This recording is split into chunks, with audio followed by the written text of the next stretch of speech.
हिमाचल प्रदेश में कर्ज को लेकर सियासी बयानबाजी जोरों पर है। एक तरफ जहां भाजपा ने हिमाचल सरकार पर 10 महीने में 10,000 करोड़ से ज्यादा का कर्ज लेने के आरोप लगाए हैं, तो वहीं पर उद्योग मंत्री हर्षवर्धन चौहान ने पलटवार किया और भाजपा पर हिमाचल को कर्ज में डूबने के आरोप लगाए।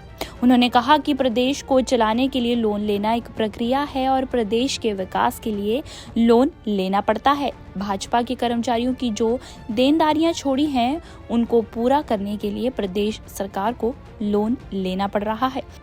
पूर्व की भाजपा सरकार ने 45,000 करोड़ से 75,000 करोड़ तक का कर पहुंचा दिया है। वहीं प्रदेश सरकार अपने संसाधनों को बढ़ाने के लिए लगातार काम कर रही है ताकि आर्थिक रूप से प्रदेश को सशक्त बनाया जाए। भाजपा केवल सरकार के निर्णयों का गलत प्रचार कर रही है और प्रदेश सरकार संपूर्ण हिमाचल के विकास के लिए काम कर रही है।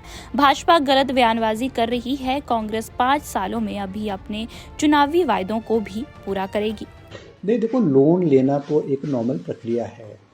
भारतीय जनता पार्टी की पूर्व सरकार ने भी 46,000 करोड़ रुपए से वो लोन को 75,000 करोड़ पे पहुंचाया है। आज हिमाचल प्रदेश आत्मनिर्भर राज्य नहीं है, लोन लेना हमारी मजबूरी है। और सबसे बड़ी बात है कि पिछली जयराम सरकार ने 11,000 करोड़ रुपए की जो देनदारी है सरकारी कर्मचारियों की, जो इनका डीए है, डीए के एरियर्स हैं और 6th पे कमीशन की देनदारी है, वो हम पे छोड़ी है। अब वो चुकाने के लिए, कर्मचारियों को चुकाने के लिए हमको लोन लेना पड़ रहा है, ये हमारी मजबूरी है। और ठीक है, हर प्रदेश सरकार को लोन लेना पड़ेगा, मगर हमारी सरकार ने हिमाचल प्रदेश को, और मुख्यमंत्री जी का लक्ष्य है कि आने वाले 10 सालों में हिमाचल प्रदेश आत्मनिर्भर बने, और इसलिए हिमाचल प्रदेश में मुख्यमंत्री जी ने कदम भी उठाए। बहुत सारी चीज़ें जो अनप्रोडक्टिव चीज़ें थी उसको बंद किया है। बहुत सारी चीज़ों पे जो एक नॉर्मल वे में होती थी, जैसे हिमाचल भवन और हिमाचल सदन दिल्ली और चंडीगढ़ के हिमाचल भवन सदन के कमरे था, वो 100 रुपये पे मिला करते थे, उसको रेट को बढ़ा करके 1,200 रुपये किया। तो हमने रिसोर्स मोबिलाइजेशन कोई जो है शुरुआत की है। वाटर सेस इसके लिए एक बहुत बड़ा कदम है। अब हमारे जो हाइडल प्रोजेक्ट्स हैं वो हमको in terms of 12% free royalty मिल रही है, चाहे गवर्नमेंट ऑफ इंडिया के हैं चाहे प्राइवेट सेक्टर के हैं। तो हमने वाटर सेस लगाया है, मुख्यमंत्री जी ने वाटर सेस लगाया है, वाटर कमीशन फॉर्म किया है, और कोई 28 करोड़ रुपए के रूप में कुछ जो प्लांट्स पावर प्रोजेक्ट्स है उन्होंने हमको पैसा भी देना शुरू किया। ठीक है, वो लीगल कॉम्प्लिकेशन है, कोर्ट में गए हैं, मगर हमको अगर वाटर सेस जो हमने लगाया है अगर हमको मिलेगा तो ये मान के चलो 2-2.5 हज़ार करोड़ रुपए का हिमाचल प्रदेश को रिसोर्स जनरेशन तो मोबिलाइजेशन तो होगी। हमने इस ओर कदम उठाए हैं। सर, आयुर्वेद में एएनओ की अपॉइंटमेंट कब तक हो पाएगी? नहीं, वो मेरे पास अभी हमने उनसे मंगवाया है, और मुख्यमंत्री के आने, जब मुख्यमंत्री जी आएंगे, क्योंकि उस पर मुख्यमंत्री जी की अनुमति के बाद, उनके अप्रूवल के बाद ही हम जो है आयुष के डॉक्टर्स हैं, 145 के करीब डॉक्टर्स हैं, उनकी हम पोस्टिंग करेंगे। सर, भाजपा ने एक और आरोप लगाया कि 10 महीने सरकार को बने हो गए हैं और सरकार कुछ नहीं कर पा रही है, हर मोर्चे पे विफल रही है, क्या कहेंगे? नहीं, देखो, ऐसा है कि भारतीय जनता पार्टी कोई कांग्रेस की तारीफ थोड़ी करेगी। वो हमारी विरोधी पार्टी है, वो हमारी आलोचना और क्रिटिसाइज़ करेगी। वो हमारी कोई अच्छी बातें, सरकार की उपलब्धियाँ थोड़ी गिनाएगी। अब हमने ओपीएस लागू किया है, 1,35,000 कर्मचारी को हमने ओपीएस दिया है। हमने जो अपने वायदे किए थे, हमने डे बोर्डिंग स्कूल का जो कंसेप्ट है उसकी शुरुआत कर दी है। हमने हिमाचल प्रदेश में जितने भी ट्रांसपोर्टर्स थे, चाहे वो ट्रक ऑपरेटर्स हैं, टैक्सी ऑपरेटर्स हैं, बस ऑपरेटर्स हैं, इनकी जो पेनल्टी और इनकी जो एरियर्स थे उसको माफ़ करके वन टाइम सेटलमेंट करने की जो है वो पॉलिसी हिमाचल सरकार ने की है। हमने हेल्थ सेक्टर को इम्प्रूव करने के लिए जो है हर चुनाव क्षेत्र में एक मॉडर्न और हाई लेवल का हॉस्पिटल बनाने के लिए मुख्यमंत्री जी ने 5 जो स्पेशलिस्ट डॉक्टर हैं, एमडी हैं, उनकी पोस्टिंग की है। बहुत सारी जगहों पे डॉक्टर्स ने ज्वाइन भी कर दिया है। तो हमने सारे के सारे जो है वायदे हैं हम कर रहे हैं। अब हमने कोई ये थोड़ी कहा था कि हम सरकार बनने के 6 महीने या 8 महीने में सारी की सारी पूरियाँ जो वायदे हम पूरे करेंगे। वो हम वायदे का जो हमारा समय है, हमारा 5 साल का, हम 5 साल में उसको पूरा करेंगे, 5 साल का पूरा करेंगे।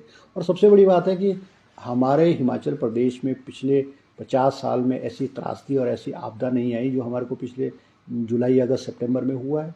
हमारे को 10,000 करोड़ रुपए से अधिक का नुकसान हुआ है, उसकी भरपाई हिमाचल प्रदेश अपने साधनों से कर रहा है। हम एक्सपेक्ट करते थे गवर्नमेंट ऑफ इंडिया और केंद्र सरकार से कि राहत के रूप में, पैकेज के रूप में हिमाचल प्रदेश को पैसा मिलेगा, मगर हमें कुछ भी नहीं मिला है। हम इंतज़ार कर रहे हैं कि हिमाचल प्रदेश को पैसा मिले और हिमाचल प्रदेश को, ताकि हम आगे ले जा सकें। हिमाचल प्रदेश औद्योगिक विकास निगम के बोर्ड ऑफ डायरेक्टर्स की मीटिंग भी हुई थी, जिसको लेकर हर्षवर्धन चौहान ने कहा कि आज एक बैठक में इंडस्ट्रियल एरिया को विकसित करने के बारे में प्रदेश में चर्चा की गई।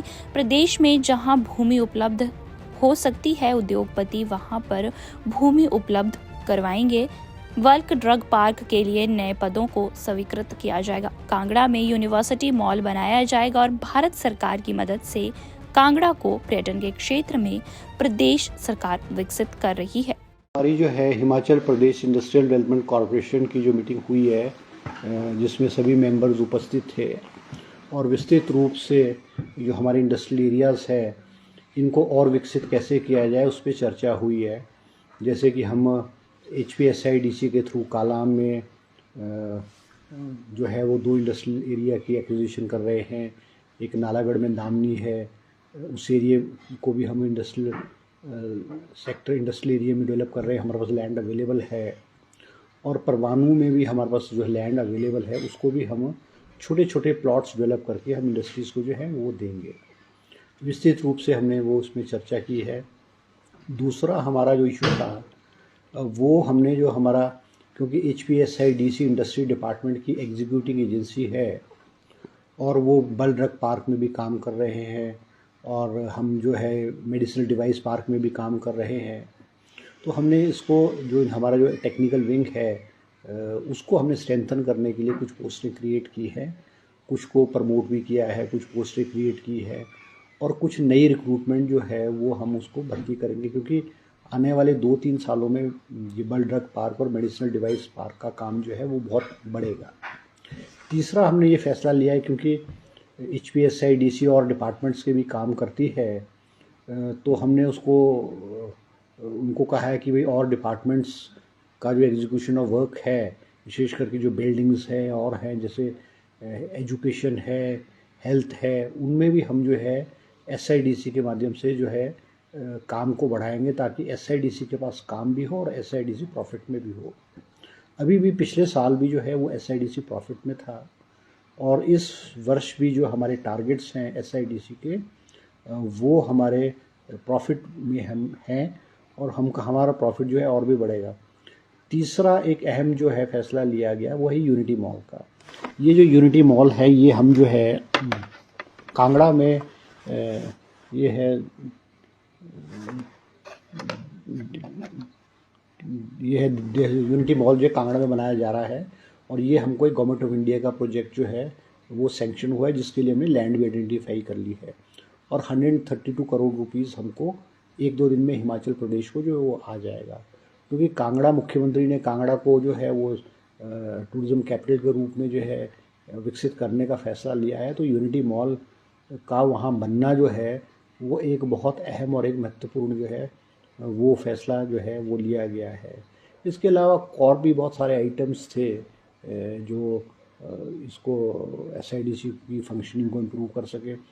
एक अहम फैसला लिया है हमने कि जो SIDC की बिल्डिंग है, हिमलैंड के साथ जो बिल्डिंग है, उस बिल्डिंग को ब्यूटीफाई किया जाएगा एक्सटर्नली, क्योंकि बहुत पुरानी बिल्डिंग है वो, और उसको डेवलप किया जाएगा एक्सटर्नली। और वहाँ पे जो पार्किंग की फैसिलिटीज़ है, क्योंकि पार्किंग के लिए वहाँ पे सड़क पे गाड़ियाँ खड़ी करनी पड़ती है, तो वो हम उसको पार्किंग के रूप में भी जो है वो डेवलप करेंगे। तो ये कुछ फैसले जो है आज हमारी मीटिंग में लिए गए। जो मेडिसिनल डिवाइस पार्क में हमने फर्स्ट फेज़ का जो है वो हमने 100% लेवलिंग ऑफ लैंड कर दी है और हमारी 4 लैब्स बनेंगी, लेबॉर्ट्रीज लैब्स बनेंगी 52 करोड़ रुपए की लागत से। उसका लैब्स का काम भी जो है बहुत तेज़ी से आरंभ कर दिया गया है। जो सेकंड फेज़ का वर्क है लेवलिंग ऑफ लैंड, कोई 50% हम कर चुके हैं, क्योंकि जो लैंड जो इंडस्ट्रीज़ डेवलप होंगी, जो हम लैंड अलॉट करेंगे इंडस्ट्रीज़, जो सेकंड फेज़ में करेंगे, 50% से अधिक जो है वहाँ काम जो है वो हो चुका है।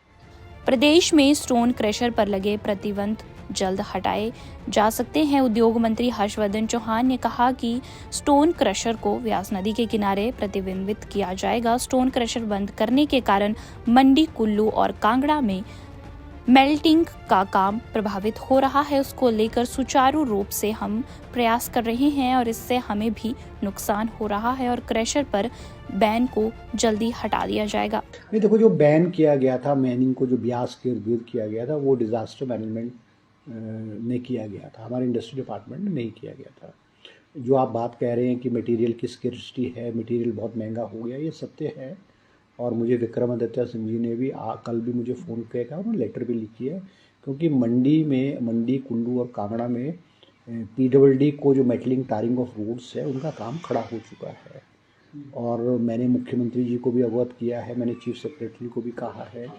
मैं भी कुछ दिन पहले कुल्लू गया था, कुल्लू मनाली गया था, तो मुझे NHPC के जो एग्जीक्यूटिव डायरेक्टर हैं वो भी मुझे मिले और उन्होंने भी मुझे कहा है कि उनका जो पार्वती फेज़ 2 का जो प्रोजेक्ट है उसकी टनलिंग का काम खड़ा हो चुका है और लगभग उनका कहना था कि हमको इन एवरी फॉर्म 1 करोड़ रुपए रोज़ का नुकसान जो है वो हो रहा था।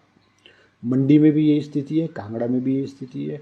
रेट्स महंगे हो चुके हैं और पंजाब से जो है वो मटेरियल हिमाचल प्रदेश में बजरी और रेत जो है वो आ रहा है, उससे हमको रेवेन्यू लॉस भी हो रहा है। हमको इंडस्ट्री डिपार्टमेंट को ये मान के चलो, अगर हम इन टर्म्स ऑफ रॉयल्टी करेंगे तो इन टर्म्स ऑफ रॉयल्टी हमारे को 50 लाख रुपीज़ पर डे का जो है वो नुकसान हमको हो रहा है।